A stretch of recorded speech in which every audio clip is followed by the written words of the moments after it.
Welcome to That's Based. Happy New Year. Happy 2026, everybody. I am your host, as always, Caleb Salvatore, reporting from somewhere underground. We're laughing our way through the end of days. Brought to you by Outlaw Streamers and Live 365 on Chris Baker Radio. Be sure to buy from the sponsors. If you go to drinkbloodofTyrants.com, use the promo code BASED, you'll save 10% off your order at the checkout on 2 types of wine. Go do it right now. They got a red and a white. DrinkbloodofTyrants.com with the promo code BASED, BASED, like the title of the show. You're going to save 10% off your order at the checkout. So we're going to have a little bit different of a show today. I don't know if you can hear it in my voice or not. I can certainly feel it. But I went to the gym this afternoon, and the plan was I was going to go to the gym, and we were going to tape the show when I got back. I had everything ready. It was just going to be a plug and play thing. And then halfway through at the gym, I started to lose my voice. Now, I don't feel sick. Everything else feels fine. It hurts to talk. It may not sound like it, but I'm not going to be able to do 2.5 hours. My voice is going to be gone if I do a normal 2.5 hour show. So hopefully, here's what's going to happen. Hopefully, by Sunday, I'll be back up and running, and I'll be able to do like a bonus show or something like that, live or something. But right now, what I'm going to do is I'm going to give you guys, I promised the show would happen. The show's going to happen on Saturday, one way or the other. So what I'm going to do is I'm going to give you guys an old interview, a pretty famous guy, back when I used to run this podcast called Bread and Circuses with another comedian. Now, it's going to look choppier. It's not going to look as professional or whatever. It is a fact. Our budget was a lot more limited back then than now, but it was still a great interview. We did an interview with a guy from the UK. A lot of you know on YouTube as Sargon of Akkad. Some know him as Carl Benjamin. Super interesting guy. And if you, this was 6-7 years ago, we talked to this guy. Listen to what he's saying. It was very prophetic. Like, it sounded to that, and it's like, oh, that's just, the guy put a lot of shit. He was talking about stuff way ahead of his time. And, you know, they threw all the usual names at him, racist, Nazi. And he was, of course, none of those things, but it didn't stop the woke mob from coming for him. So we did this. It was our first really big interview. It's really worked in media for a long time, because when you don't have to, miss, because you can just go back, especially when you're in it, and so you own all your shit. Nick could, of course, use it anytime if he wanted to as well, but he's got a whole lot going on, so he's not gonna. But it's a view. I hope you like it, and I hope by Sunday I'll come back on. If I'm feeling better, I will come to a show on in Minnesota, and I should be Sunday. There's reason I'm not. I don't feel sick. I just not going to be able to for more than like for 5 minutes, and it's starting to flare up. I'm going to talk for more than an hour, so I'm not going to get shit product. I would much rather give them might be an entertainment, and you can go back and enjoy all of the escapades, and then I'll be back for you tomorrow. Without ado, this is you with the Sargon. What is up, people? It's Brett. This is Salvatore. Nick Cole. We've got a special round of a bench for Anthony. I hope it's how's it going? Be good. Yeah, definitely. That's exactly what I do. I'm looking forward to week. So you have go ahead. No, I was going to say where we can start off. You've been kind of in the news over there in England and a little bit here in America for the same reason. Let's run it over for UKIP, huh? Yeah, so you do something 3 years ago and suddenly it's mainstream news. Well, the tweet wasn't even that bad. That's what I don't like. I don't understand how the social justice warriors and everybody gets so mad about you. It's like you had said on your show, like you literally said you wouldn't do that. Like, that's the thing is it's like I admire it though because it's a different time we're living in, because a couple years ago people's careers were being ruined by old tweets, and I think people like you and Donald Trump and even the Kevin Hart thing where he basically was like, fuck you, I'm not apologizing for tweets 4 years old or that are 4 years old. They've never been stood up to, so they back off and they don't know what to do. I mean, the old tweets still are ruining people's careers. The question is, do you have the moral fortitude to say, you know what, I don't care about your opinion on this. I stand by what I say, or I don't care what your opinion is. So get bent. It's my opinion. It's. I think I hope to start seeing that people find out that the best way to just get through the people trying to sludge your what you run on and everything by these old tweets and everything is to do exactly what you were doing. Just tell them like shrug your shoulders and just be like, dude, like who cares? Because that's how I think the most people are like when it comes to that kind of stuff. I think it's worth remembering that all of politics is people putting on a front and pretending that they are a certain kind of person, when as soon as they're away from the cameras, they are just a completely different person entirely. Like all of the journalists that were in that press conference, I spoke to a bunch of them afterwards. Only one of them was actually wound up about this. The rest of them just didn't care. They just didn't care. And yet they kept asking about the same damn thing. So look, I know you don't care. You spoke to me afterwards. You were really nice. They were all really nice to me. And it was just like, wow, you'd think that I was some public enemy number one to the journalists, but actually it's just not their problem. What they're doing is for clicks. They're just outrage merchants. Yeah, do you think that's a problem with the medium as it is? Because I mean, like websites, these news, shows and stuff on mainstream media, like magazines, tabloids, all that stuff.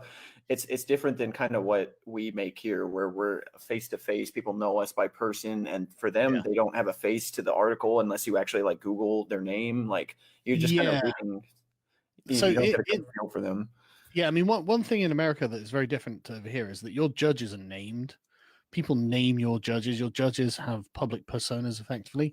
Over here, we like to think we have a particularly objective institution in the law, and so we don't tend to name the judges and make them the public face of what's happened. And so you've got to dig into it a bit to find out who the hell this judge was. Like the judge in Count Dankula's case, I just went through some of his previous convictions, the previous cases. He once convicted a homeless man under the firearms offense for owning a plastic toy gun. Wow. Oh my God. I'm not making this up. I'm deadly serious. It was a bright orange toy gun, obviously not real. And he was just, it was part of a bit to try and get people to donate money to him. He was like, donate some money to me or I'll shoot you. And with a plastic toy gun. Obviously, he's not going to shoot anyone with it. And yet this was reported as being, offensive or something. And he was done under the Firearms Act by the same judge that convicted Dankula. It's like, well, there we go. It's that judge that's the problem. It's not the fact that you don't have to arrest someone for a joke, and you don't have to prosecute them for a joke, but the system did anyway because the people inside it wanted to do it. They had the flexibility not to do it, but they do it anyway. It sets a really dangerous precedence for that kind of stuff too, because you can see like a lot of the for when it came to American politics, people using like stuff like that against them in later instances, where like Obama had passed all these presidential like executive orders, and then Trump came in and just did the same thing, and everybody was riled up about it. It's like people don't realize like politics aren't going to be the same 10 years from now as they are, and if you do that kind of stuff, it's set in stone. People can use that against you. So it also works for the media as well, because then they can say Dankula convicted of a hate crime, convicted hate crime criminal, Nazi pug man, and it's like, exactly. You were making him sound like something he is obviously not. Right.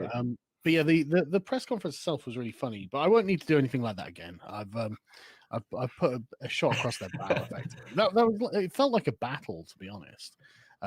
And afterwards, I was on the stage, and all of the members of UKIP who were on the stage and just came up and shook my hand and were like, "That was wonderful, thank you." Yeah, I thought it was the media never give us any fair coverage, and I think what it is, right, and I think the reason they hate me particularly for that tweet is because that tweet is a rejection of a sort of moral agreement that they all have, and because the media, people don't really think about this, but the Fourth Estate set the moral tenor of a nation.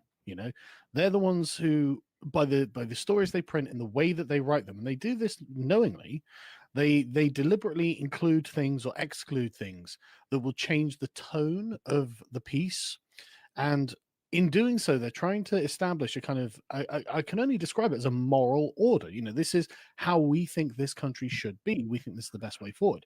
And then when you've got particularly progressive people, it starts the sort of scope of what's included in this contracts until now they're finding themselves with an awful lot of people on the outside of that moral order being excluded from politics, because the reason they do this is it's a gatekeeping mechanism, and it's who is going to be allowed into the club. And I am not asking for permission to come into the club, and that's why in this press conference they asked me 5 times, do you denounce this tweet? Do you denounce this tweet? Do you denounce this tweet? No, I don't denounce this tweet. And I don't need to apologize to you. And I don't need your permission to do what I'm doing. And they can't stand it, because effectively what I'm representing is a paradigm shift, a completely different way of doing things. And they don't have any control over it. And so they're freaking out. They're absolutely freaking out. And you could see it in the triggered journalist's face. I was just like, tell me what I stand for. And I had him angrily berating me, saying, you stand for free markets, liberalism, free speech, open dialogue. And I'm just like, yes, yeah, I do. Absolutely. He's angrily saying this to me. It's like, so I was just like, so what are you so angry about? And it's because I simply won't give him the sort of permission that he's asking for to browbeat me through a moral lens. I don't agree with him that words are harm. That's fundamentally it. I don't agree that words are harm. I'm one of those people who measures time by deeds. I think that actions are what really counts. You can say anything you want. Anyone can say anything you want, anything they want. But when it comes time to act, that's what really is the strength of your character. That's why it's put your money where your mouth is. That is your hard labor. That's the sweat of your brow. Now show me what you do with it. I'm going to do this, I'm going to do that, but nothing happens, then you're worth nothing. If your word is not backed up by action, then you're worth nothing.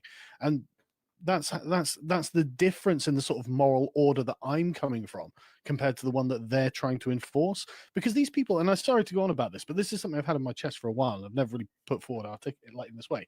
But these people live in a world of words. That's all they do. Every day, all they do is talk to one another. Then some tap, tap, tap, tap, tap, they'll type it up, then they'll print it or post it or publish it, whatever it is. Or they'll speak to a camera in front of the parliament or something. They don't do anything. They don't rip a salute. They don't dig a trench. They don't, take out, empty rubbish. They don't put fences. They don't do physical things. They pay other people to do physical things for them. And so it's like when you get people who end up living in this entire a world just full of words, everything about their entire economy is just words. They don't realize that words are hollow and they're completely empty, and their entire moral system changes to mean that the words themselves become the moral standard. And that's where you get virtue signaling. Now, I have to go on Twitter and tell everyone that I disagree with something. It's like, dude, everyone knows that that's a rude tweet. No one thinks that you have to condemn it. No one has to condemn it. I don't have to condemn it. It's obviously a rude tweet. It's like, okay, well, why did you do it? That's the question. And the reason I did it, and I know I'm going to keep going on, but man, I'm so sorry. I've just got to get all of this off, right? You're good. Please do. Yeah. So look at what's happened, right? 3 years ago, I was a no-account YouTuber. I don't know, like 300,000 subscribers or something. That's a good number, but they can just ignore that. That does not matter to them at all. But if I send this tweet that's really offensive, and I know is going to prick their skin, the elephant jumps. It's like, oh, how dare you? And at the time, there were a bunch of articles. It was a big, but I was just like, get bent. And they carried on. But at the time, Jess Phillips, I saw video of her in Parliament. You can Google Sargon Jess Phillips and find the video of her in Parliament talking about this. And she was laughing about the town I come from. Now, there's nothing wrong with the town I come from. The only flaw it really has, the people are really good, but they're not high culture, I guess. We've got theatres and everything, but it's not like, when you're living in London and you've got all of the grand theatres of London where they're putting on the Andrew Lloyd Webber shows and all this sort of thing. It's a lot smaller. It's a lot more sort of provincial and homely, and I really like that though. It feels comfortable to me. But she was dismissive. Oh, this Sargon guy. And then 3 years later, I'm going to sue him. I'm going to sue Mr. Benjamin. And she's ravenously tweeting how angry she is. And it's just like, suddenly we've got the Right Honourable Jess Phillips, elected MP for Birmingham Yardley, feuding with a shitlord online as if he yeah, how ridiculous is that? If somebody would have told me that 10 years ago, I'd be like, what is this came into? I think she's secretly mad because there's a lot of people tweeting at her, I wouldn't rape you. And she's like, why am I not rapeable? Like, Yeah. that's like, I think no. I don't think What's a lady without her looks, right? It's not that I don't think. I think it's just because she's got nothing. She can't do anything about it. You know, she's totally impotent, and yet she's legitimized me as like the antonym to her, the alternative. You know, I am against that guy there. So, well, who's that guy there? He's just a nobody, really. You know, he's a guy with a YouTube channel who's standing for office. You know, that doesn't mean anything, really. I mean, I'll probably lose, for fuck's sake, so it doesn't matter. But the thing is, this elected MP has legitimized me, and then the media blew me up. So now I'm like the Donald Trump of Britain, kind of. Yeah, I mean, it goes back to what you had said about the clubhouse over there, where you're basically seeing their clubhouse and be like, man, your clubhouse sucks. I don't want to be in your clubhouse. And then then I've just like, you know, tipped a bucket of piss in the chimney or something, and they're all really angry about it. There's a lot of politicians here, or a couple of politicians that are kind of making a name for themselves by doing it, even on both spectrums. I mean, that's kind of that AOC lady is not her. Well, I mean, she's saying dumb shit, but like she's saying it. What's going against what a lot of other people are saying, so she's making a name for herself by it. I mean, who's that guy with the eye patch again? Oh, Dan Crenshaw. Yeah, Dan Crenshaw is doing kind of the same. I like Dan Crenshaw though. He seems like a really nice guy. He's really cool. AOC and Trump are the examples that I'm following here, because I'm just going to make the media do the work for me. Because, like, I mean, if you look at what I said in the thing, it's like I'm going to treat men the same I treat women. You know, that's an unimpeachable moral good. You can't argue with that. It's wrong to do the opposite. If you are an elected member of state, or if you're a part of an institution or something like that, you should be gender blind in these things, because it really should be that men should be treated as the equal of women, and the same vice versa. I think that's the most moral order we can create. But Jessica's a feminist. She doesn't agree with that. She thinks women need special treatment. You know, she's an open feminist. She's been a feminist activist for years. That's what those activists don't realize is like it goes both ways. Like men get treated bad ways. The good, you got to take the good along with the bad. Like being called out on the internet for being like how you are is something you wouldn't think twice about doing to a man. But, well, we get fucked over in a lot of cases. I mean, I think I can speak for every guy where you're in a comfortable relationship, neither of you are really happy, you clean break, everybody's cool with it, and then 6 months down the line she's telling everybody what a controlling monster you are, and nobody will fucking, it's like, what the fuck are you talking about? With that sort of stuff, that's like interpersonal, and so it's like, you know, it's just interpersonal. So you can't. It's he said, she said. You know, exactly. Last week we had an example in the UK where there was a woman. I can't remember her name offhand, but she was convicted of a crime, and she was let off with a suspended sentence, which means she doesn't have to go to jail. Right. And the judge, and I'm not kidding, said, if you were a man, I would have sent you to jail. And it's like, okay. I mean, we have a real problem with our judges in this country. I should probably look into his history too. But the thing is, that plays exactly into the feminist narrative. They want women to get easy treatment, and women are getting easy treatment. In fact, this study has been done. One was reported on last year, where women literally get half the sentence for the same crime as a man. It's like, look, this is not acceptable. There's a push to get rid of women's prisons altogether in this country. Look at all the reported sentences for pedophilia cases where women do something like, they get off for it. They will straight up not get jail time for the same stuff, and they don't even report it in the press as if it's a rape. No. Like 30-year-old teacher has sex with, or has affair with 12-year-old boy. Right. It's fine. Always, lucky kid. I wish I was. Exactly. 30-year-old man has sex with 12-year-old girl, rapist. 30-year-old man rapes 12-year-old. It's always framed as if no matter how old the male is in the circumstance, he is the predator. And so the 30-year-old teacher is the victim of this 12-year-old boy. It's like, no, get fucked. They have. I absolutely hate these double standards, and that was the thing. At this press conference, I get to say, no, I'm being a dick to Jess Phillips in the same way that I would be a dick to a man about this subject, and I'm not going to apologize for that. And now that's in all the papers, because they've got to write what I wrote. They've got to print what I said, and And so yeah, so this is effectively how I'm going to get the word out. I don't think I need to do something like that press conference again, because the diet, that, you Because just you might need get the a one. reputation as being the guy that Yeah, does that. But it's yeah, especially when I think I'm a fairly decent conversationalist, and I don't Absolutely. tend to get very angry. But that was a fairly unique circumstance, because the journos were absolutely surrounded by UKIP supporters and members, and they didn't realize that once I started blowing them out, everyone was going to start cheering, and you could see it in their faces. They were like, "Oh God, what is happening here?" And when they were standing up, I looked at I can't remember what was the name of the website. A business review website, just a neutral business or any business. I just went on there and looked up BBC, 88% 1-star. Looked at ITV, 59% 1-star. Channel 4, 72% 1-star. And so when the journalist said, "I'm so and so from the BBC," I'd be like, "Right, 88% 1-star. Go ahead." And you could see that. Whoa, what are you doing? It's like, I'm saying that your opinion is fucking worthless. Your question is worthless, and your reporting is worthless. At least according to the public. I mean, you might have a really high opinion of it, but the majority of people do not. were there any people in the UKIP thing at all that were kind of flambasting you at all for not apologizing for any of that kind of stuff from Yeah, yesterday? there have been a few, but Gerard handled them quite well by saying, "Well, that's Yeah. politics, let them. They're free to complain, And I'm sorry to any UKIP members who didn't see any of this coming. To be honest with you, I didn't really see it coming. But remember that they are the ones dredging up this tweet and putting it out there. I'm not putting this tweet out there. I don't even have that account anymore, and this has already been in the news and been and gone. As far as I'm concerned, this was something water under the bridge 3 years ago.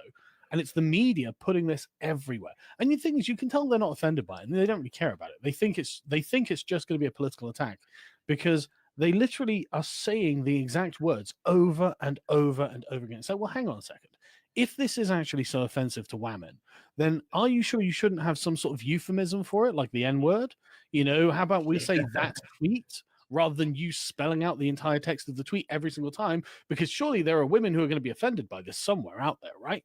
So just say that's tweet, because we all know what we're talking about, and then we can carry on. But no, they brazenly say every single word and defiantly, as if I'm supposed to be shamed by them. But the thing is, I just don't recognize them as moral authorities.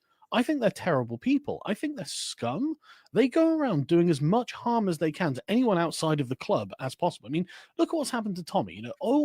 So many articles, so much media pressure on Facebook and Instagram and all these other sites to take him off Twitter. All this, and same with Alex Jones, obviously. And it's this huge amount of pressure to ruin these people's careers, ruin their lives, because they say things that the journos don't like. And it's like, okay, well, I have no respect for that. I see that as malevolent. That is vindictive. Do you think it's kind of how I kind of look at it? Is it's like it goes back to what you had said in the press conference, where you say, yes, you guys are a dying breed of journalism. You guys are on the decline. I'm wondering, is this like why they do this? The last like death throes of the media, like they just do this because they're clawing at every last little bit that they can get to get any kind of coverage or get their word out there about It's anything. a Hail Mary. It's a Hail Mary. Last second. Yeah, exactly. Like I see it a lot of times, and it seems like regards of like in companies too, like companies that might be on the decline or something, like look at like Gillette making that ad. Like I wholeheartedly believe that was just because they're on the decline. There's other companies coming out in their business, and they're like, hey man, we gotta do something. Yeah. So let's try to pander to left-wing people, because that might be where the money's at. Maybe, I don't know. I don't know about Gillette, but the media definitely is. I mean, there's no question of it. It's very well documented.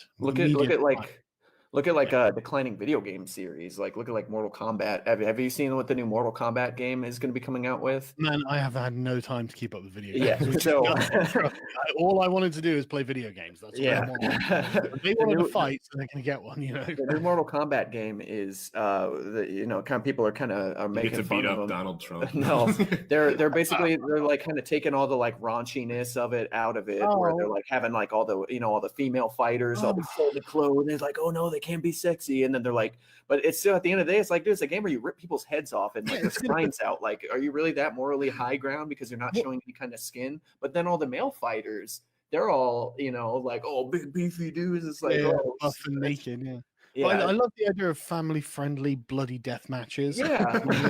I mean, we've got some standards. Yeah, we're ripping the spines out. But yeah, they're definitely on the decline, and I agree with you. I think that I mean, they wouldn't come at me so hard if I wasn't some kind of threat. Hmm. They just wouldn't waste their time on it. Why would they bother? Honestly, If you should feel honored that they're coming after you because they see you as a threat. You're gonna, absolutely, and again, it lends me legitimacy. If they're going to sit there and treat me like I am dangerous to their worldview and their world order, then I'm assuming that I am. And I think I can even see why, to be honest. But Mhm, but yeah, so I'm just going to keep doing what I'm doing, and I think that my moral framework is far more sound than theirs, mm, because I think their moral framework basically permits anything in service of preserving itself, whereas I'm very procedural in my morality. So it's like I don't have an ideal end state, right? I don't know what justice actually looks like until we get there, and how we get there is how we determine what is just. So this is why we have accountable courts and things like that. Not in this country, but yeah, we should have a fair and open and transparent and accountable legal system, so we can see exactly how justice is being served. So procedure, step by step by step. So you got the trial by jury and all this blah blah, and then when you get to the end, then I can say, well, if we got from here to there through just steps, every single step, there's nothing to complain about, nothing to complain about, nothing to complain about. Then by the time we reach the end, that's justice. It's not whether we're the same or equal or whatever, or any abstract concept. It's about how we got there, to me. So, and I think that's really important. I think that's a point that's been lost. And I think like you guys in America use the term liberal to describe socialists. It's really frustrating because in Britain we don't. We call socialists socialists. That yeah. confuses a lot of people. Like when you Yeah, say you're a liberal, people think, "Oh, you're having a lefty cuck on your stomach." No, yeah, not what exactly. we're doing. You think you're an SJW? No, no, no, no. You guys, I really wish the Republicans would take back the word liberal, because the Republicans are the real liberals in your country, like the sort of Jeffersonian constitutionalists. That is, the American Constitution is the apex product of liberalism as a political philosophy. Yeah. This is the shining diamond of liberalism, Our and it's what founding fathers were like liberals. Like that's what they were. Yeah.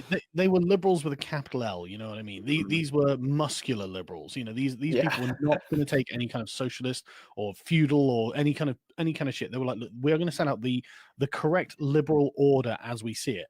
And for some reason, the Democrats, who are a bunch of socialists and hate your liberal order, your constitution. I mean, I've heard Democrats say that the electoral college is bad because it disadvantages them. The constitution is bad because it disadvantages them.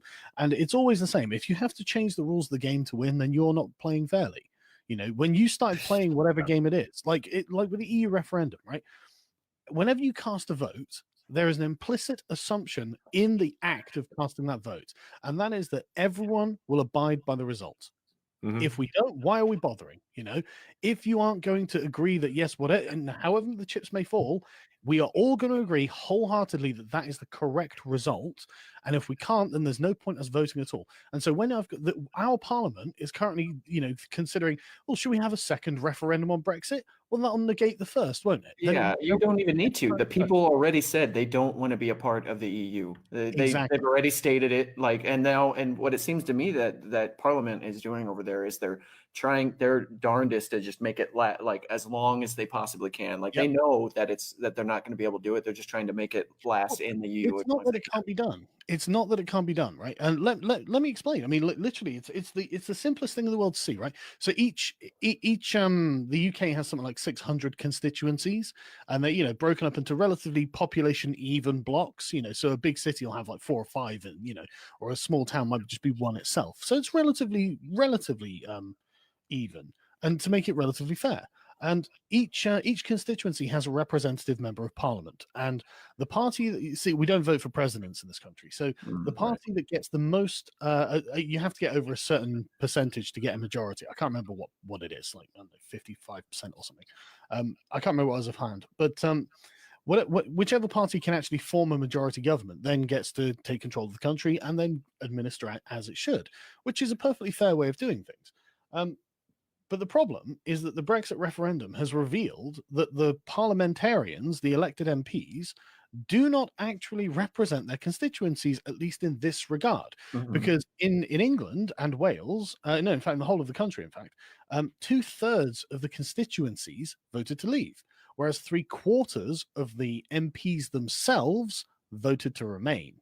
Now, that puts us in a real crisis, because you would think, okay, if I'm a representative of a certain area, then and that area voted, and these are very, very decisive votes in some cases. Like some areas were like 70% leave, massive landslides for leave. If I was in those constituencies and I was in that position, I'd be like, okay, I've got two choices. I can either change my mind or at least accept that I lost that referendum and argue from a democratic perspective, saying, well, look, I wanted to remain, blah, blah, blah, but because my constituency wants to leave and I am their representative, I'm going to listen, even if it's against my better judgment. I still have that moral responsibility, or I will resign because I can't do this job. Instead, the parliament has decided, well, fuck it. We're going to undermine Brexit. We're going to do everything we can to stop this from happening because we don't like it. And it's like, well, I'm sorry, you don't have that option. That puts you in a really murky realm where it's putting the parliament against the people it's supposed to be representing. And man, there is a lot of anger about this. I wonder, don't they realize like there's elections that happen, like they can't, that's something that they might get voted out for. Like if they want to stay so bad, could they vote to secede from the UK and stay in the EU? Oh, what London? Yeah, because it's basically, because if you look, in fact, let me just grab the link. I've actually got it in a browser here, right? Here we go. Where is it? Okay, I can't. Here we go. Right, so I've got an article on the Telegraph here, right? The title is "Every Region of England and Wales Happy to Leave the EU Without a Deal, Except London." Because London's London's the California of UK. It happens to be the capital. Yeah, it's just like, fuck. I mean, literally everywhere in England and Wales. Scotland obviously wants to remain, but that's Scotland. But everywhere in England and Wales, so the overwhelming majority of the country, because England and Wales is where most of the population is. Like, we've got 65 million people here, and 8 million of them are in Scotland. The rest are in England and Wales and Northern Ireland. And so it's like, look, that's the overwhelming majority of people saying, look, just leave. Don't worry about getting a deal. Just get out, and then we'll figure things out afterwards. But the London Parliament, the London bubble, are kind of like, oh God, no, there'll be damage to the economy, and we'll be held responsible. It's like, no, you won't. The people will know that they are the ones who are responsible because that's what they voted for. And that's what they've been demanding for the last 3 years. Just get out, just get out, just get out. They'll be like, okay, well, the politicians got us out, and now I'm like, $5,000 down every year. Okay. All right, we'll accept. They don't realize there's like only initial damage to the economy, because you look at like the EU, how like I know about, like you got like countries like fucking Italy or Greece that just are like our south, where they just sap. They just sap money anytime from everybody.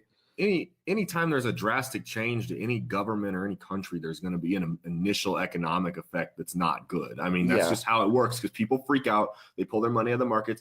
The markets dipped right after Donald Trump got elected because people are like, boom, right back up. Yeah, because they're like, this is unpredictable. And then after they got more comfortable, they went back up. So, I mean, any time that's just standard, there's going to be an immediate negative effect. Yeah, I think now the British pound sterling is worth more than the euro is now, isn't it? Oh, it always has been, but it's like 1.13 to the dollar and 1.15 to the euro, which is better than it's been in a while. So it's quite strong. But the thing is, like, a lot of people forget that it's actually not necessarily entirely good to just have a strong pound against the other currencies, because it discourages foreign investment, it discourages tourism, it discourages exports, and so it's one of those things where it's like it's actually beneficial to the regular person, because it makes a lot of stuff, but I mean, it has its roundabouts. Other things start increasing in price and stuff like that. It's not just one way or the other. So they're not necessarily good metrics, But investment's still up. It's still really good. In fact, we're one of the fastest growing economies in Europe, major economies in Europe. There are a lot of economies in Eastern Europe that are very poor, and so they get like 6% growth a year. But what does 6% growth mean on a tiny overall amount anyway? Whereas the UK economy looks like this, their economy looks like this, and like, we got 6%. It's okay, we only got like 1.6, but for an economy that size, that's a really good. I mean, Germany's economy is currently stagnating. It's about to dip into recession, apparently.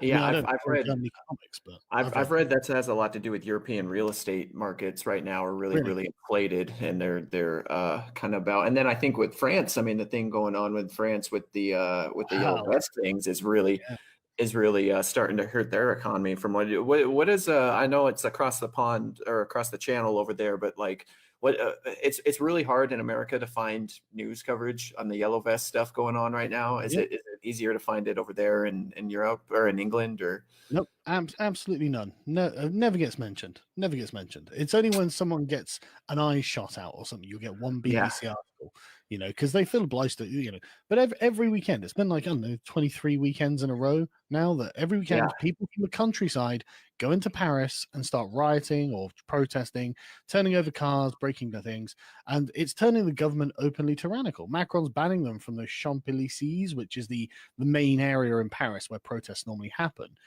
He's just banning them from there. And then, the cops are becoming unbelievably brutal.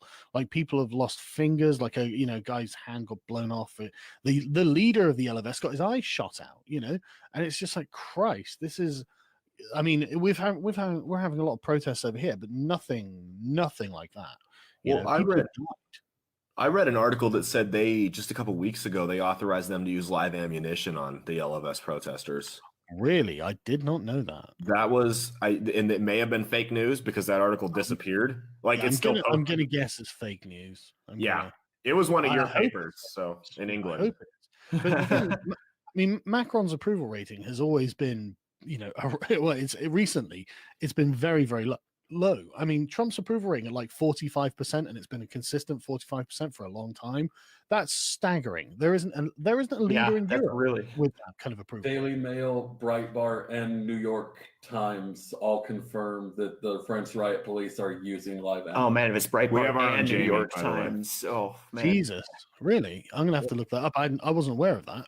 Yeah, I wonder if it gets hidden on purpose, because it's like, dude, that's literally like beginning Civil War kind of stuff. Yeah. I mean, that's a humanitarian crisis if they're shooting their own people. Yeah. I mean, the thing that is the most revealing are the viral videos that come out of the Yellow Vest protest. You've got to find it on Twitter or Facebook or whatever. You won't find it in the media because they don't want to publish these sort of things, where it's just gangs of cops, like, punching old women to the ground and stuff like that, and they fight, finding one rando and just clubbing the hell out of him when he's on the floor. It's like, dude, this is what a tyrannical police state does. You've got to stop doing this. No matter what the Yellow Vests do, you can't just brutalize them in the street like that. That's not an acceptable thing for a democracy to do. That's every day in LA, though. Yeah. Yeah. But, I mean, France, it's not like France doesn't have like a history of attempting to overthrow their exactly. Power. It's like, if any, they're on the Fifth Republic so far, so was it Benjamin Franklin who was like, a republic if you can keep it? Yeah. Well, they can't keep it. They're on their fifth one, and they're probably going to lose this one. Why France it needs to watch out for this is because if the EU 3-4 years from now stops being as what it is, or stays on the decline, like Germany and France and the UK, they don't all have each other's backs like that is. I mean, what's stopping Russia from arming? No, what's stopping them from arming Yellow Vest people and destabilizing France? I dread to think. I mean, hopefully China. I don't even know, and I don't even want to contemplate the consequences of that. Let's just pray that doesn't get to happen. Yeah, American government makes money doing that kind of stuff all the time, and we all know that Western Europe and those countries aren't necessarily on friendly terms. So it's not. I won't put it above them. Well, I couldn't speculate in regards to that, but I am aware that the American government, or not necessarily the American government itself, but their intelligence agencies, have a long history of arming awful groups. Oh, absolutely. I mean, if you look at like Al Qaeda, ISIS, I mean, ISIS started because we were funding rebels to fight Assad. And then next thing you know, we got to give Assad money to fight ISIS. I'm like, what the fuck are you talking about? We created that. So what happened, right? Is that the barrier between these groups was just incredibly porous. Yeah. Because they were all in the same region, they all follow the same religion, and they all speak the same language. Yeah. So one person can just jump from one group to another. So if we're like, we're like, we've got the moderate rebels, and it's like, I don't think there were any moderate rebels, but let's assume at some point there were, and you give them 20,000 guns or something. And then parts of this group just start disintegrating and just disappearing off with, a section, a few thousand guns, and go and join ISIS or go and join Al Qaeda or whatever, Al Nusra or whatever the name of the whatever particular temporary warlordish faction you've got of the day.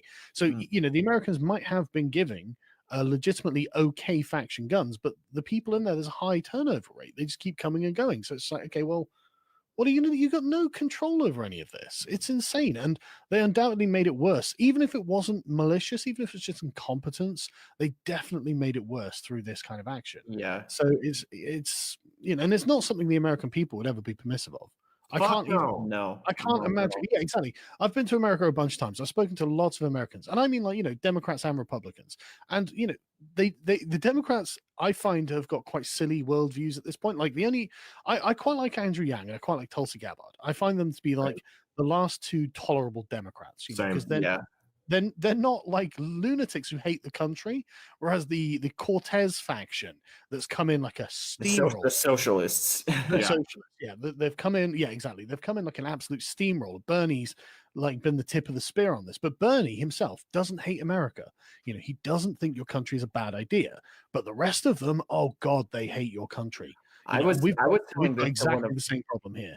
I was telling this to one of our libertarian friends here earlier this week, because we actually went to go see Dave Rubin live like earlier this week. So it's been a pretty cool week. But we were talking about it. I was like, man, like libertarians need to do is they need to do what the socialists did in America. Infiltrate the Republican Party. Yeah, invade the Republican Party, because that's what the socialists did and the Democrats. They invaded them, and now it's indistinguishable between who's Well, it's who. kind of already happening. I'm not going to say Donald Trump's a libertarian per se, but with the anti-war faction, intervention, like you were talking about, being involved in every fucking world affair out there, that's kind of already underway. And if you look back to the Ron Paul days, but Ron Paul can still win, man. Ron Paul 2020, man. I don't know if Ron Paul is with it enough to win anymore. It's the meme, isn't it? Bernie can still win. Well, okay, Ron Paul can still win then. I'm totally down for Ron Paul winning. I think things would get better, at least marginally. One thing I really want us to talk about is you're one of the guys directly involved with it here, Carl. You got to explain Gamergate, because there's not a whole lot of people out there that really know like the actual precedents that set like 5-6 years ago. So okay. So video gaming is generally quite a libertarian hobby. There's, I think that fundamentally, and I really have to bring this back to the sort of political science aspect of like liberalism, right? One of the key things that liberalism gave to English speaking countries, but other countries as well. But it originated in English-speaking countries, in England specifically. English common law, like Tim Pool always. Exactly. And it was obviously spread throughout the Anglosphere through the natural cultural, cultural colonization of the English. Is the idea that there should be a separation between society and the state. The state should not have access to every single facet of your life. It should not control everything you do, and that's why liberalism is the diametric opposite of fascism. The fascists are openly totalitarian. They want to control everything about you, everything, nothing outside the state, nothing against the state, everything within the state. Or some formulation like that is what Mussolini used. Yeah, they think that they can. The one time they're going to try it is that they're going to get the ones that are going to make all the right decisions, and just never happens. Same with the socialists.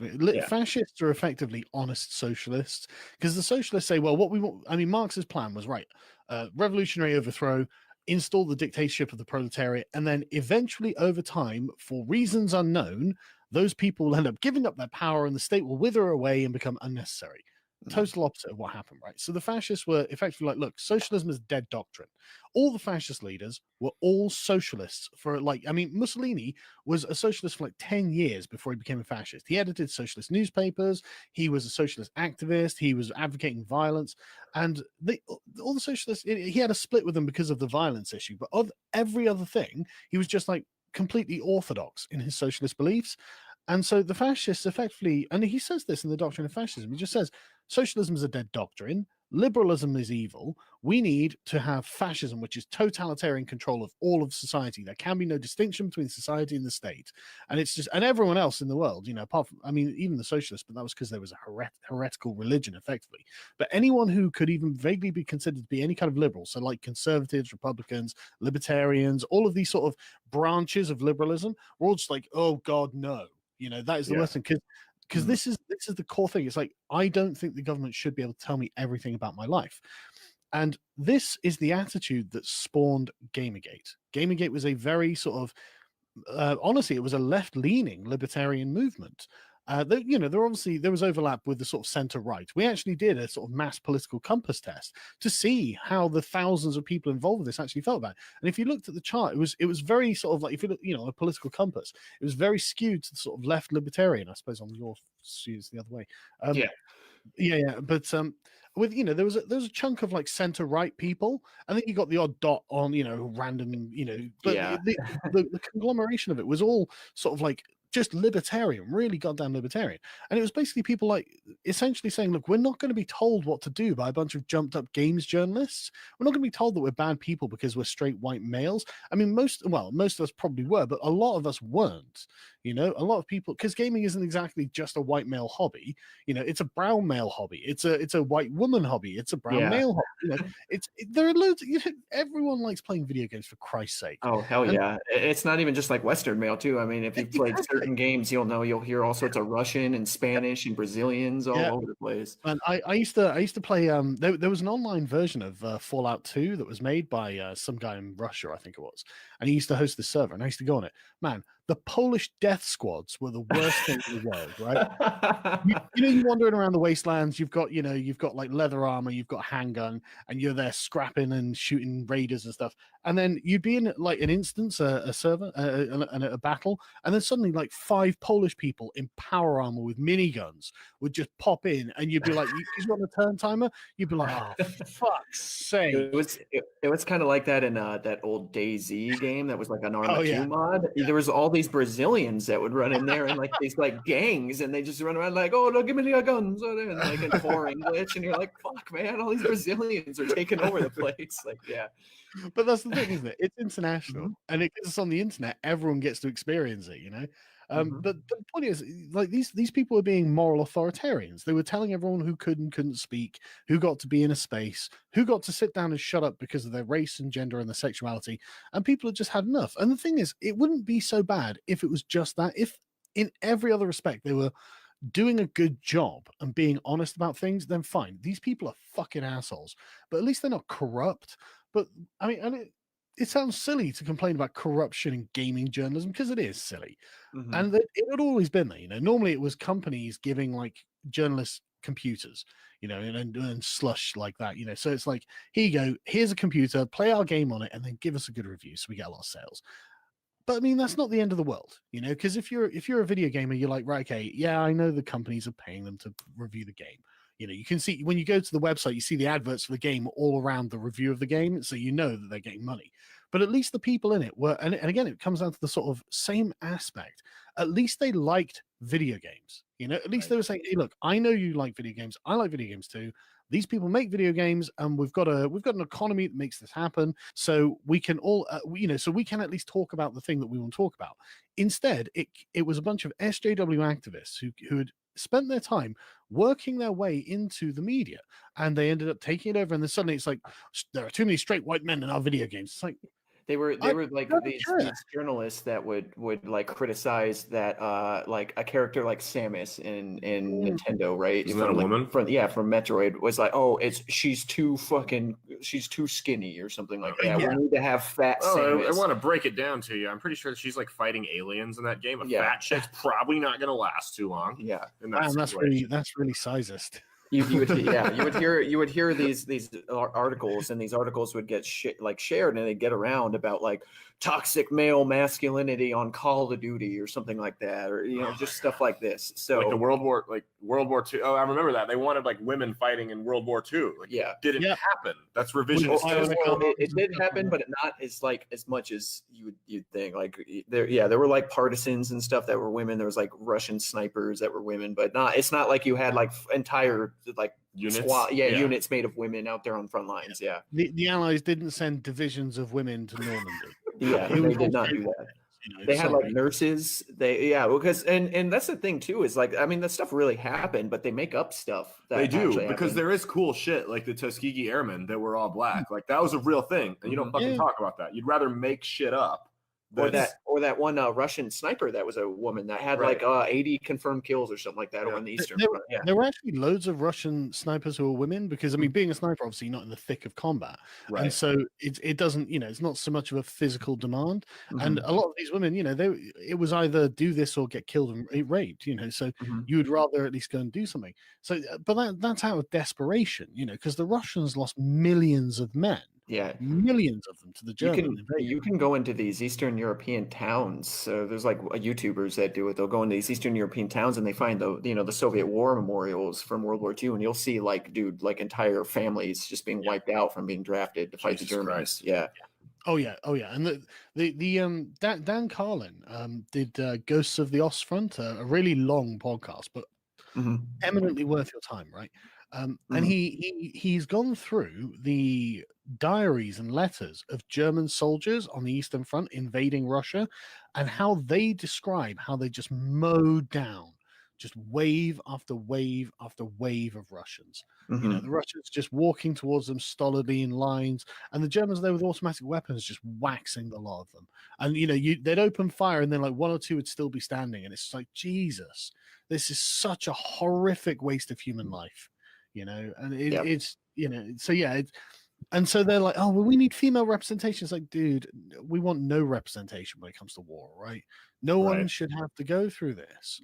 That's a bad thing. Mass You're seeing it. mobilization of armies. You're seeing it a lot right now with like the really, really large game companies too. So this kind of stuff is still going on. Like EA, Activision, like they're making like say EA's new Battlefield game. A Battlefield is a series that is really like, dude, like they could almost do no wrong with this game Right. series. But the game is like almost dead, like how it is. Not a major player at all. There's hardly anybody that plays it, and their stock like almost dropped like almost like 40% in value because they were injecting these social justice warrior things into this video game. Like, it was. It kills sales, but it's all ideological. But the point is, Gamergate was a reaction to this, and Yes. because these people, and again, it all comes down to, are you morally right because of your actions, or are you morally right because of your beliefs? And these people think that they're morally right because of their beliefs, because this is the socialist worldview, and therefore their actions don't really matter if it's in service of the greater good. And so these people, they weren't, Pol Pot or something, but they were very corrupt. They were, they'd give their friends, and and you're meant to be journalists, so they'd be giving all their friends all these perks, and all, they'd give their friends favorable reviews to help their sales and stuff like this. And so it just became this really incestuous and very small community of radically left video game journalists who are just taking advantage of their status in the gaming industry. And people, you got to remember, this was happening too. Like, this was happening like 2010, 11, 12, 13. This was before it was a major deal in like the culture war going on. Yeah. Happened for years, and all the while they were shitting on the gamers themselves, saying, well, you're just straight white males, shut up, we don't need to listen to you, we're better than you, frankly, is what they were saying. And it's like, bitch, we pay your salaries, okay? Would you just give us the time of day at least? But no, they couldn't. They hated us. And people can sniff at this and go, well, video games, but it's the largest entertainment industry in the world. It's huge. Billions of dollars go through this industry every fucking year. I see Gamergate as seriously the first shots fired in the online culture war, because it's like, yeah. Well, actually, that's not true. I think, as far as I'm aware, that happened in the atheist community, because they came in there first. And the atheist community was a lot smaller, a lot more tightly knit. Okay. And you saw like people like Thunderfoot, who would just turn around and say, you know what, feminism is bullshit. I don't agree with this moral system at all. He didn't quite say it like this, obviously, but like, I don't agree with this moral system at all. This is just anti-good. I mean, I don't want to describe it as evil, but I can't think of a better way of finishing that phrase. And I don't like using the word evil, but it does seem kind of evil, doesn't it? But yeah, so this is what gave Gamergate the kind of moral impetus to carry on as long as it did, because it went on for like 2 years. And it had its highs and lows, obviously, but at the end of it, the FBI investigated Gamergate and found that it didn't really do anything wrong. It found like 2 people who had done something wrong, and so obviously they were like, well, there we go, these 2 guys had like sent threats to someone or something. So it's like, okay, so the sort of like, I think probably at its height was probably 50,000 people, and that's a lot of people in open revolt against an industry. It kind of came into a spearhead. I think, what was the name of the one journalist? And you'll recognize her in like meme wars and stuff because it's the lady that has the pink hair and it says "triggered" under it. That picture. Is that Trigglypuff? I don't know. No, Zoe Quinn. She was actually a video game developer. And then I think the other one was like Anita Sarkeesian, right? Yeah. Was the other girl? Anita Sarkeesian had nothing to do with Gamergate. People never realize this, but she literally had nothing to do with Gamergate. She dragged herself into it because prior, Anita was one of the people who ended up setting the tone of the environment with her, tropes versus women series by basically saying men are awful. Men are beasts. Oh, men in video games are even worse. These video games are oppressing women or whatever stupid contention she had. Yeah, I think it should be said that people are fucking assholes online, but people are dickheads to online and video games to literally everybody. You're a girl online, they're gonna call you. They're gonna make fun of you for being a girl. You're a guy on there, they're gonna call you like a fucking faggot. Well, that's what it's like. Whether you're black, white, male, or female, to a 12-year-old kid on Call of Duty, we're all gay. Yeah, exactly. So, it's always been like that too. Yeah, forever. It doesn't matter what race you are; they've all fucked your mom. Okay. Yeah. Exactly. Absolutely. So it's like, man, it's like it's a video game, like playing competitive video games online. It's like I compare it kind of like going into like fucking backwoods like Afghanistan. It's like if you know what you're going into, you're probably going to get attacked by a bunch of people for no reason. It's like you just got to know what you're getting yourself into when you go in there. It's like yeah, and this was the thing. So basically, she dragged herself in just because she had people tell her to fuck off on the internet, and she didn't like that. And so when Gamergate started, it wasn't anything to do with her, but she started jumping into the arguments and the conversations by addressing people, and so she's got part and parcel of it, So, but ultimately, Gamergate was actually a failure, but it was, I think, and the SJWs will tell you this themselves. They're like Gamergate was like a training ground for Trump, and it kind of was because Gamergate tailed off a few months, probably about 6 months before Trump announced he was running for office. And a bunch of us, because we understood the sort of because we'd spent a lot of time reading all this stuff, reading their papers, reading their philosophy, and listening to them say, explain yourselves, and they'd be like, well, we hate you because of X, blah, blah, blah. And so we're like, okay, this is, and then, and you wouldn't just see it in gaming, obviously, it's fucking everywhere, right?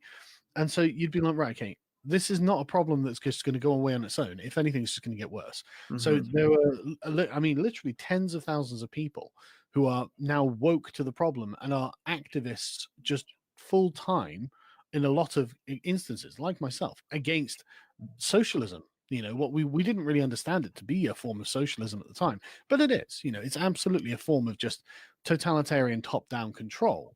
And so, we were all ready and primed, and then Trump came along, and whoa, let's get on. You got all these people that were on the side of going against the journalist industry and the video games, and they're like, oh well, now politics are the main talk, so now we're going to go against left-wing journalism and politics.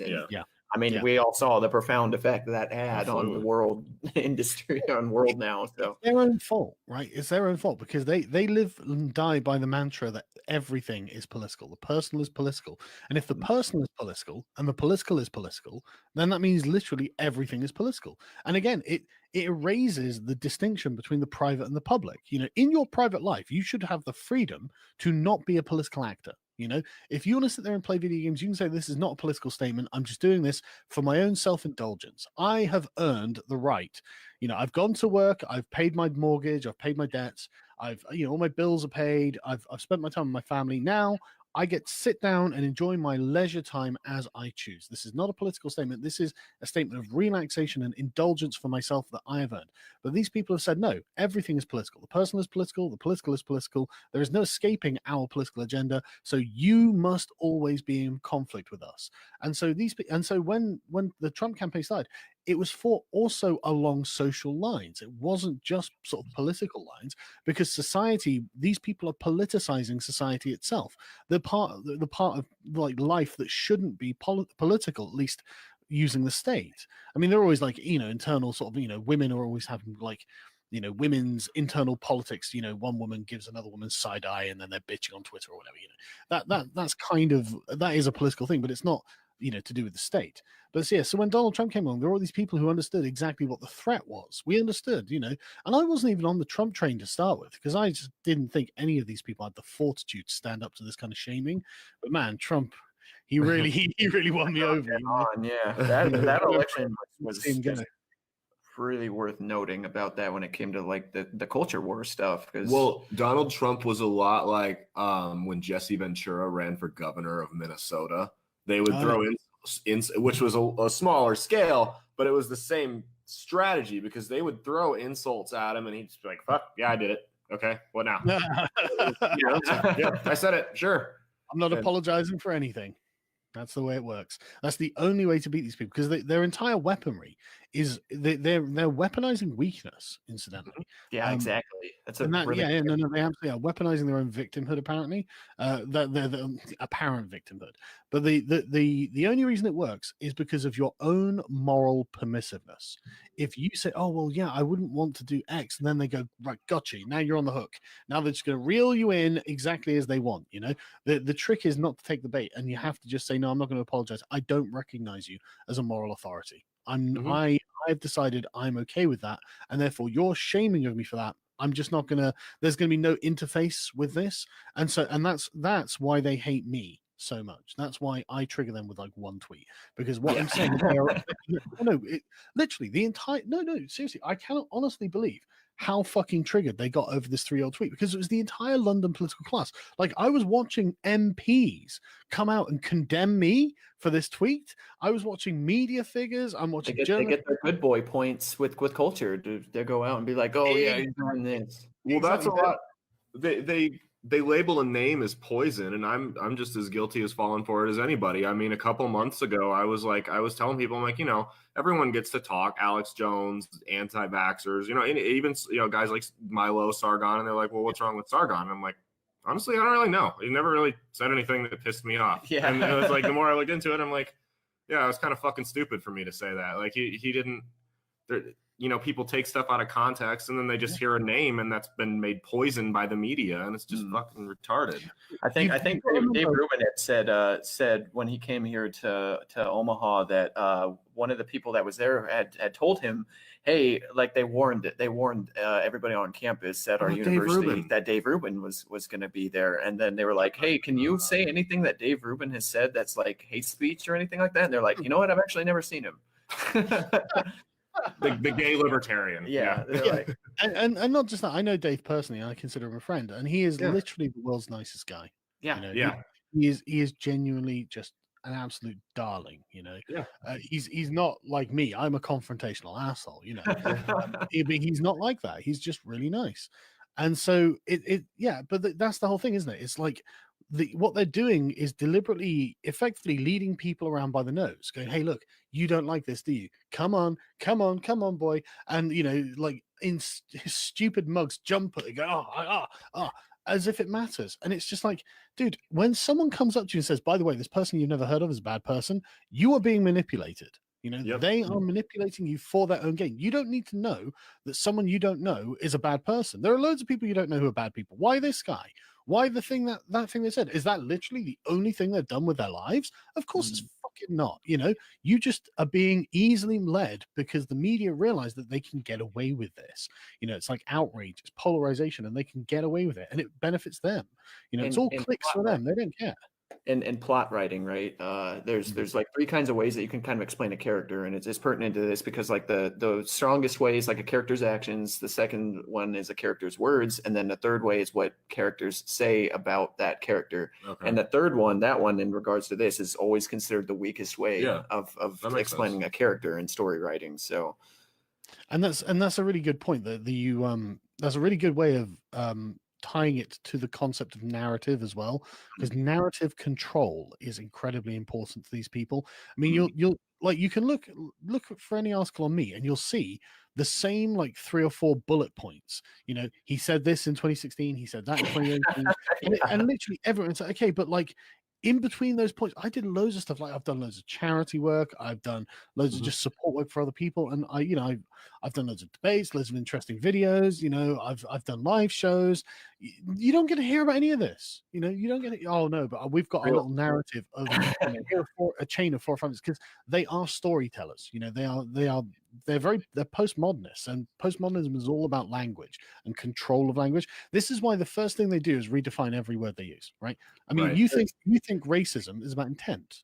You think that guy hates someone else. I know you do, because that's what most normal people think. But they've got a redefinition of the word racism, and you know what it is. It's a prejudice plus power. It's a structural. They say, oh, it's structures of systemic institutional oppressions and things like this. It's like, oh, all right. If that's how you want to define it, then what you're talking about is institutional racism by my lexicon, and I don't agree. My thing with that is, it's like, if you want to point out like very specific cases of it happening, I would challenge you to find somebody that wouldn't be like, yeah, that's wrong, let's change that. Right, like, absolutely. Yeah. Right. Well, what I've always is that the system, or is it that one guy? Right. Well, and what I've always said is when you get these far left SJW types, it's horseshoe theory, because they're a lot more like the white supremacists than they think. Because white guy has dreadlocks and they freak out about appropriation, and then at the same time you've got the white supremacists, and they're, oh, well, the racists should just stick together, blah blah. I'm like, you guys have a lot more in common than you're willing to admit. Oh, it's transparent as well, because think of the concept of like white privilege, right?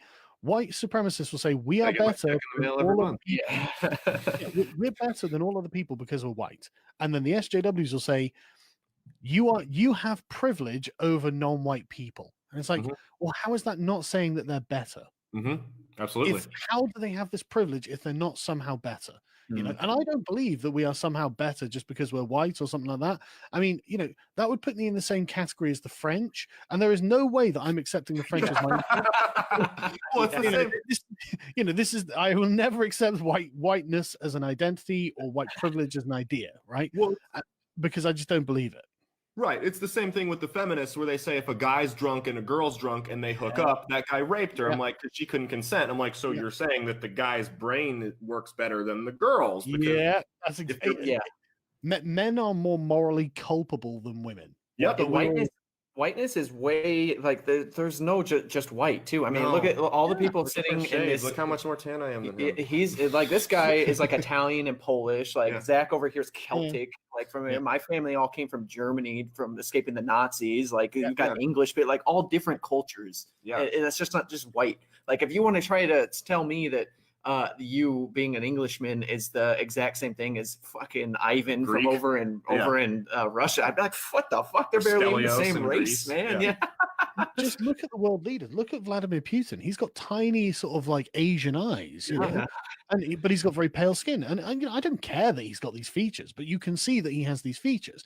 And then if you go and look at like Salvini in Italy, he's this kind of rotund, darkish, dark-haired, darker skinned, Italian man. And it's like these are not, how many Spaniards or Greeks have to breed, and how long do they have to breed for until they produce a Norwegian? Yeah, like, exactly. That's why I'll never use that politically correct term African American, because I know tons. I always just say black, because it's like, dude, there's tons of black people that aren't from fucking Africa. Tons of Hispanic people that aren't from Mexico. Yeah, like one of my best friends when I was in the military was a black dude from Jamaica. Like I was the least African guy ever, man. Like, and I met actual like African people too, and they'll tell you, they're like, oh yeah, people in America that are like have African descent, like I don't even consider us the same people at all. They're completely different. Yeah, it's like go ahead.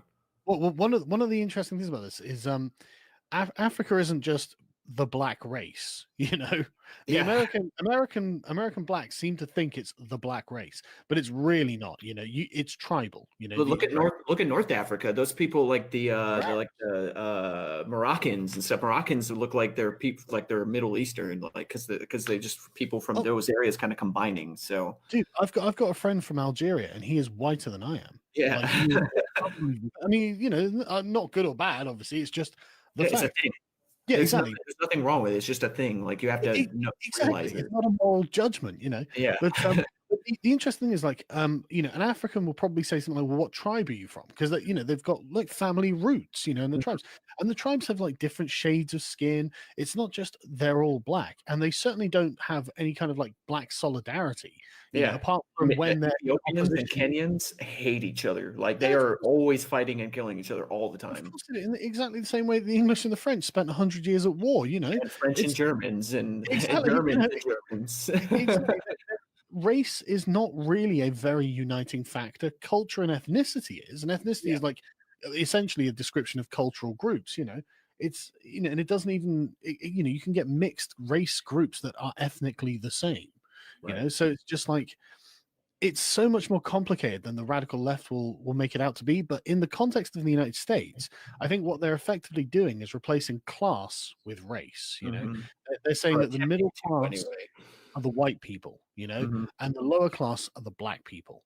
And it's like, well, I don't agree. I just don't agree with that. Yeah, Magic Johnson has a lot more money than me.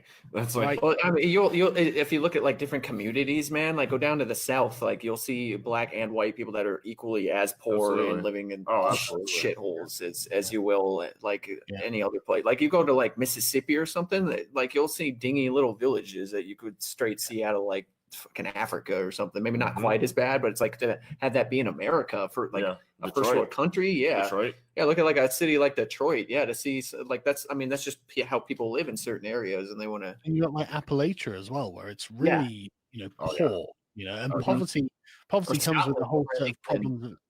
Sorry, as well, like Scotland over in England, like Scotland's not that bad. Is it? I've heard that Scotland's basically like the American South is. Some places in Scotland are like that, you know, but like overall, it's okay. You know, I've been there a few times. Overall, it's okay. All the real men got exiled. All the rebels got exiled. Yeah. Well, that's true. But that's the thing, isn't it? The whole worldview is effectively not true and a wild oversimplification and not representative of the way people actually think. And so, like, I've spent so much time like thinking about like the way they view the world and everything like that. And all I can say is that they are literally no different to people like the Nazis. You know, I'm not saying they want to wipe everyone out or anything, but like the way they look at the board, you know, the world itself, the sort of chess pieces on the board, they don't see people joining political groups of their own free will. And if a black person becomes a Republican, he's an Uncle Tom. He's a race traitor. You know, and I went to Berkeley and I saw there were a bunch of protesters, and most of them were white. There were a couple of black people among these protesters, but they were racial protesters. And then I saw the people mocking them, the sort of, I guess we will just call them Republicans at this point. You know, I don't know that they were, but I guess that's the faction they're essentially representing. Man, they were multicultural. You know, there was the giant Samoan guy called Tiny who fucking hates the SJWs and Antifa. You know, and this loads of them. And I literally went up to this one guy. I was like, "Excuse me, right? Okay, look, I really have to know, why is the white supremacy so inclusive? Like, if they're the white supremacists, why are there so many non-white people over there?" And he just said, "They're all Uncle Toms," and walked away. You think you get brownie points for sticking up for the minorities that are The majority of the people that are offended though are white. Like if you do a good stand up and make a funny black joke in a room full of black people, they'll laugh harder than fucking anybody. But we had we brought one of our friends on, a rapper. His name is Dion Cobbs. He dropped an M-bomb in our podcast, and hard R and everything. And the only person we had message us saying, "Hey, I don't really appreciate that," was a white person, some white chick. Only complaint. It's really embarrassing at this point, isn't it? Where it's like, listen, you middle class lefty white people, we're just not interested in what you consider to be offensive. You know, I'm just tired of hearing about your offense. I don't know you and I don't care about your feelings. Fuck your feelings, leave me alone. That's all right. About this point. Hey, I was wondering. I heard on YouTube that Tim Pool had dropped that you're actually going to be in America this summer, right? You're going to be in Philadelphia. Really? Yes, yeah. I'll also been to Philadelphia before, by the way.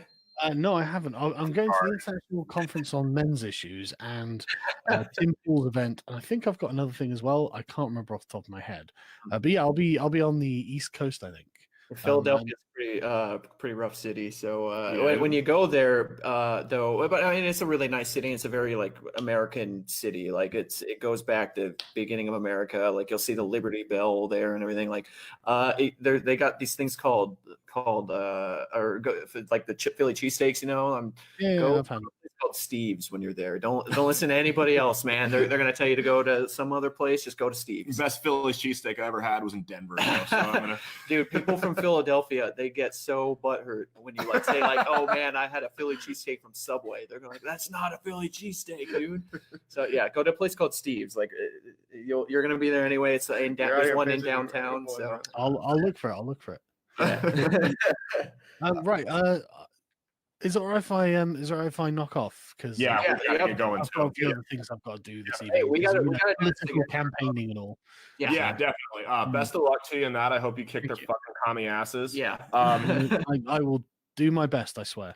We'll send you the link to this once it's uploaded and everything for YouTube and podcast. If you wouldn't mind sharing it for us. Yeah, no problem. No problem. Absolutely.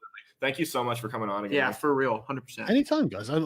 It's been a really fun chat. Sorry, I was waffling quite a lot, but there's a lot I had to lay out. We do I the learned same a lot thing, of shit, man. Yeah. Thank you for coming on. Yeah. Anytime. Yeah. Take care of yourselves, guys. Have a good night, man. Thank you. Cheers.